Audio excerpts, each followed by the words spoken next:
Mesdames et messieurs, bonsoir. L'info du jour, Michel Rocard, ce sera le nom du lycée de Pointe-Boute. Décision prise ce matin pendant la visite officielle du Haut-Serre en province Nord.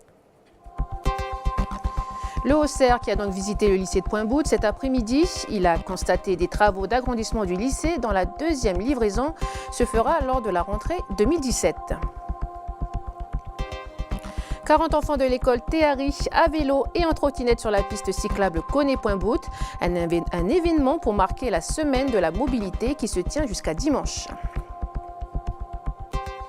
Le suicide, les violences sexuelles ou encore les parloirs de prison, des thèmes délicats abordés toute cette semaine sous des tentes du lycée Blaise Pascal. Ce sera notre feuilleton de la semaine. Je vous le disais, le lycée de Pointe-Boute portera le nom de Michel Rocard, ancien Premier ministre et instigateur des accords Matignon-Oudinot, décédé le 2 juillet dernier.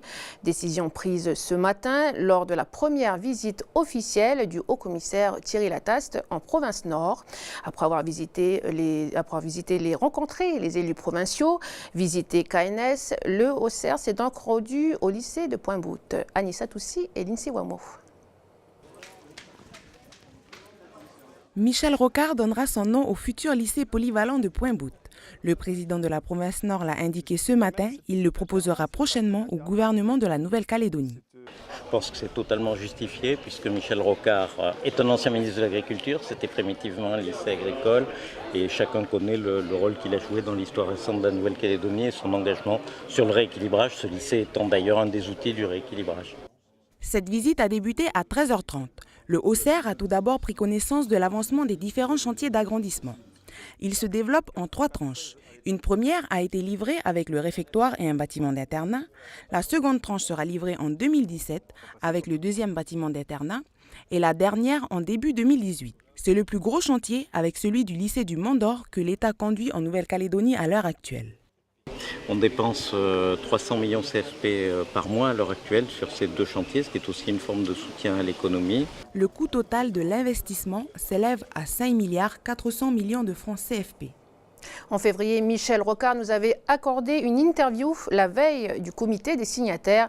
Pour la dernière fois sur notre antenne, il s'adressait à la jeunesse calédonienne.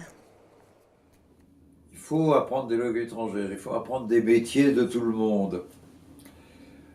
La Nouvelle-Calédonie est incontestablement toujours partie un pays sous-développé, elle ne l'est pas éternellement, et elle marche assez vite. Vous savez qu'elle a maintenant un revenu par habitant en moyenne, Kanak compris, supérieur à celui de la Nouvelle-Zélande.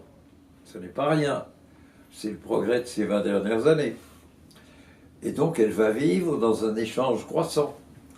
Et les jeunes de Nouvelle-Calédonie, ils auront d'autres plus à l'avenir qui parleront au moins anglais en plus. Et pas seulement, et qui auront pris l'habitude d'avoir des métiers transpacifiques, des métiers où la mer et le voyage jouent une plus grande part peut-être qu'aujourd'hui. Le PULSE, c'est le plan d'urgence local de soutien à l'emploi annoncé par le gouvernement cet après-midi. Les 3 provinces et le gouvernement s'étaient concertés afin de mettre en place plusieurs mesures destinées à préserver l'emploi et soutenir l'économie du pays qui traverse une période difficile. Un plan de 3,3 milliards dont 2,5 milliards pris en charge par la Nouvelle-Calédonie.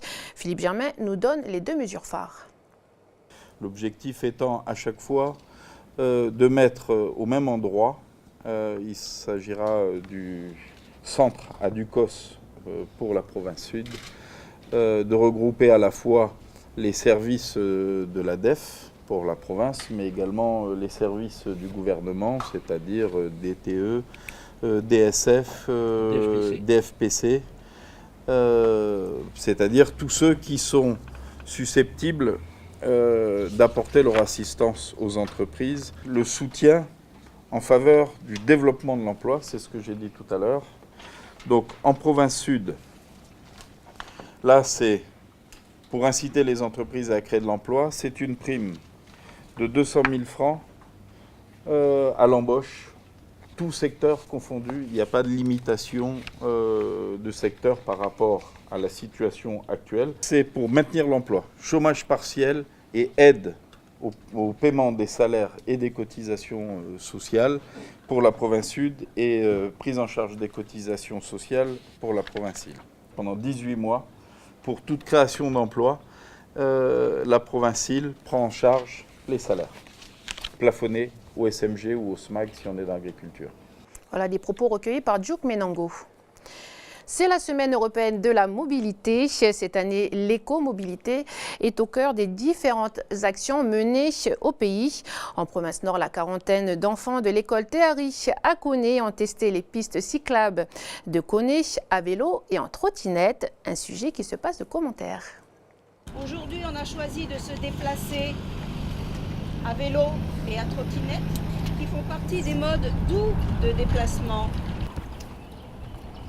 Mais pour se déplacer ainsi, vous devez avoir toutes les conditions nécessaires.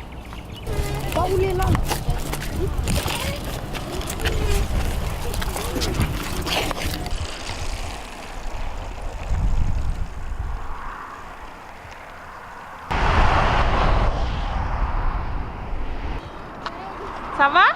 Oui, Pas trop dur? c'est un peu quand même. C'est quoi qui est dur? C'est rouler comme ça jusqu'à la province, c'est lent et c'est dur. Eh bien, trop fatiguée. J'ai un vélo, mais je préfère faire de la trottinette.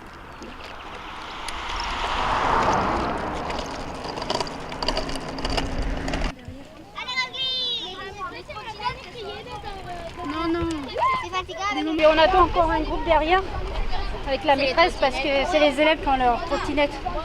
On a encore ici. Bon, déjà, je trouve que c'est un bon parcours avec les enfants au niveau de la prévention routière et tout. Donc plus tard, ça va leur permettre de comment rouler sur une piste cyclable avec leur vélo, comment ça va être après sur la route, admettant que plus tard ils auront une voiture, tous les enfants ils savent un peu ce que c'est le code de la route et tout.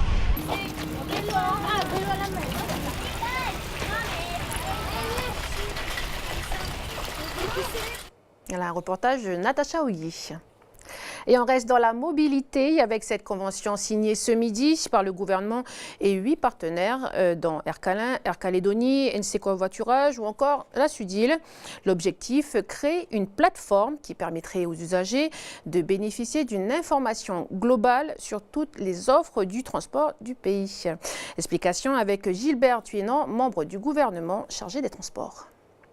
J'imagine un voyageur du nord, de Kumak, Poum, Ouégoua, Pouébo, Ouardiyingen, qui veut aller jusqu'à Ouarmaré, Lifou, l'île des Pins, ben plutôt que de s'adresser à chacun des transporteurs terrestres, maritimes, aériens, il va s'adresser à une centrale de mobilité, d'abord pour aller chercher l'information, savoir s'il y a effectivement du transport le jour où il veut se déplacer, à quel coût il pourra se déplacer, et à terme, payer son déplacement et avoir un seul ticket. Voilà, c'est ça la centrale de mobilité, c'est un espace dédié au service du transport. Ça nous coûtera aux alentours de 20 millions pour mettre en place l'outil avec un coût de fonctionnement qui avoisinera dans les 10-12 millions en termes de fonctionnement annuel à terme. Et nous enchaînons avec la revue de presse internationale. Après l'entrée de la Nouvelle-Calédonie et la Polynésie française comme membres dans le Forum des îles du Pacifique, la presse internationale réagit. Si la Calédonie s'en félicite, ainsi que la Nouvelle-Zélande, qui a appuyé cette candidature, elle ne fait pas l'unanimité. Le Premier ministre de Fidji, notamment, a toujours milité contre cette intégration. Il réclame également l'exclusion de l'Australie et de la Nouvelle-Zélande, arguant que ces pays ne sont pas représentatifs des réalités des insulaires du Pacifique. Une position soutenue par les indépendantistes des deux îles francophones. Le site Mediapart relaie ainsi le communiqué de l'UC-FLNKS qui souhaite que le pays atteigne sa pleine indépendance avant d'être intégré à ce forum. Sinon, il s'agit d'ingérence de la part de la France. Oscar Temaru, en Polynésie, porte un discours similaire. Une dizaine de tentes canadiennes plantées toute la semaine dans la cour du lycée Blaise Pascal. C'est l'événement appelé Ça te tente que propose le CAP, le club d'action pastorale du lycée Blaise Pascal, à 100 milliers d'étudiants. Le principe, chaque jour, des intervenants prennent place sous ces tentes et échangent avec les étudiants sur un thème bien précis autour de la parole. La violence sexuelle, le suicide ou encore l'autisme, de nombreux thèmes seront abordés. Échanges que nous suivrons toute la semaine.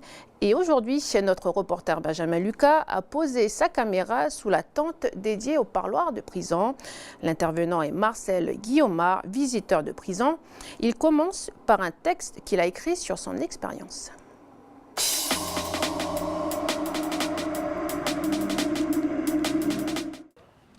Visage habité.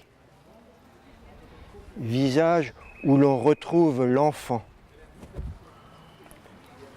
Visage où s'esquisse un sourire. Non, c'est pour vous dire que là,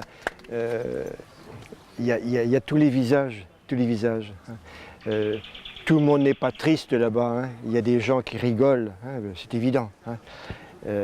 Mais quand même, il y a quand même une tonalité particulière, quoi.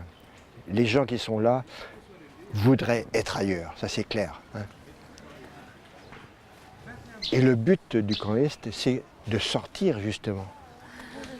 C'était un petit peu un défi pour moi parce que intéresser des jeunes dans un domaine qui est si douloureux, eh bien c'est évident que c'est pas gagné.